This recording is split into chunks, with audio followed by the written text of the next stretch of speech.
कोशिश में ही जीत है। बच्चे एक बड़े कमरे में खेल रहे थे।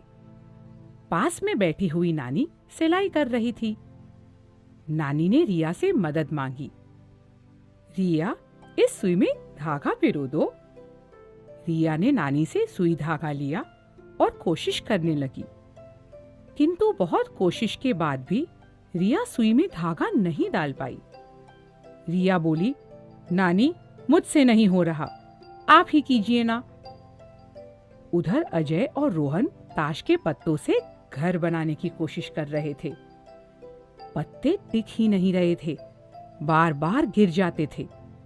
अजय झुंझला उठा, उफ, यह बहुत मुश्किल है, मुझसे नहीं होगा। नानी मुस्कुराई और बोली, बच्चों, मेरे पास आओ, मैं तुम्हें वुडवर्ल्ड जंगल के जानवरों की एक कहानी सुनाती हूँ। एडी गॉर्जी, हम्पी एजे और डीजे स्केटबोर्ड पर खूब मस्ती कर रहे थे। स्केटबोर्ड चलाने में वे सब के सब अव्वल थे, एक डीजे को छोड़कर। डीजे को भी स्केटबोर्ड चलाना उतना ही अच्छा लगता था जितना कि औरों को, लेकिन स्केटबोर्ड चलाने में वह ज्यादा होशियार नहीं था।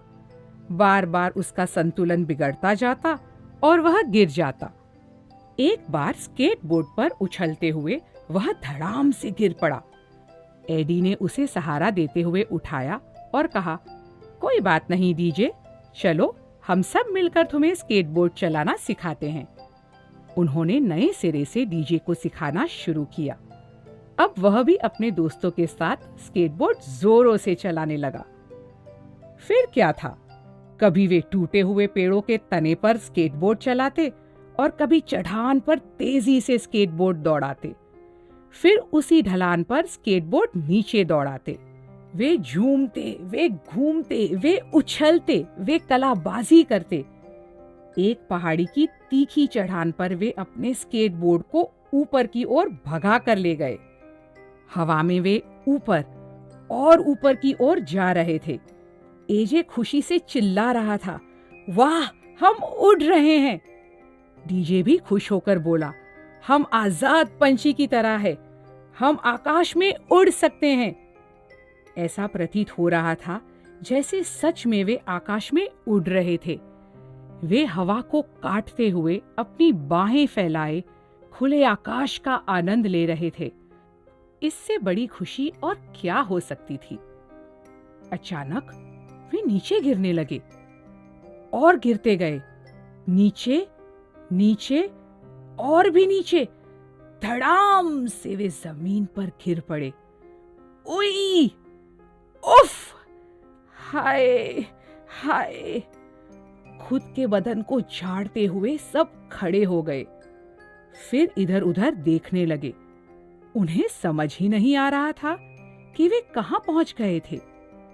अंधेरी सी जगह थी और हवा में नमी भी थी, लेकिन बहुत ऊपर से सूरज की रोशनी भी आ रही थी। उन सब ने ऊपर की ओर देखा। चिंतित हम्पी बोला, लगता है हम किसी गहरे कुएं में गिर चुके हैं। एजे अपना सिर खुजलाते हुए पूछने लगा, अब यहां से हम कैसे निकलेंगे? यह तो बड़ी मुसीबत खड़ी हो गई है। फिर गौरजी बोला, कोई रास्ता जल्द ही ढूंढना पड़ेगा, वरना हम यहां कई दिनों तक फंसे रहेंगे। डीजे ने कहा, चलो फिर चढ़ने की कोशिश करते हैं। एडी तुरंत कुएं की दीवार तक गया और उसने चढ़ना आरंभ किया।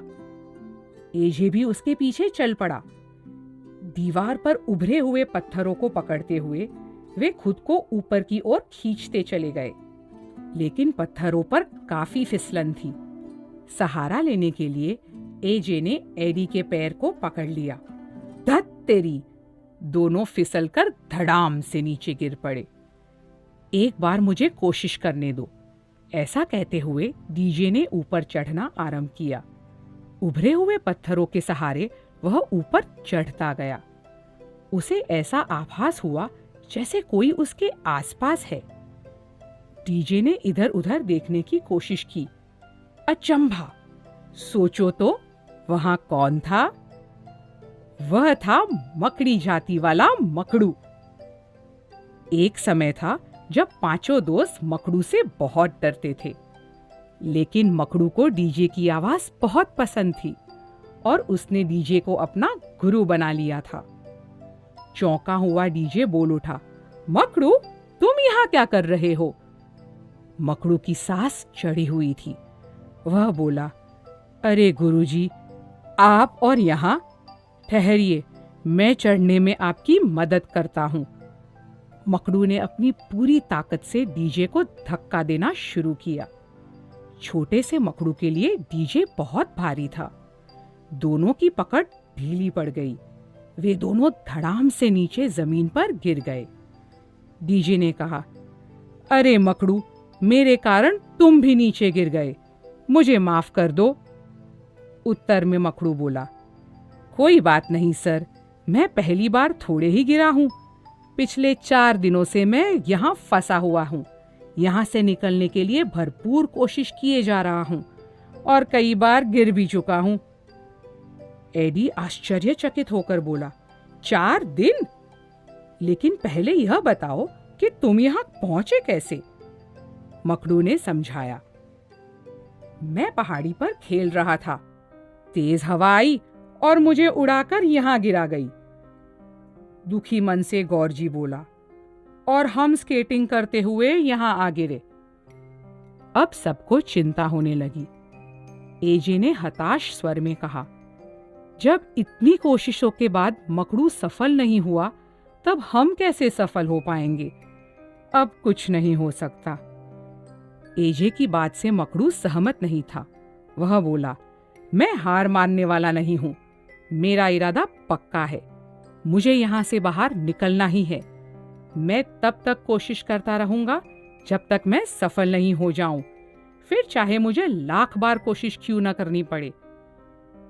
एडी, हम्पी, गौरजी, एजे और डीजे मकड़ू की हिम्मत और पक्के इरादे से बहुत प्रभावित हुए।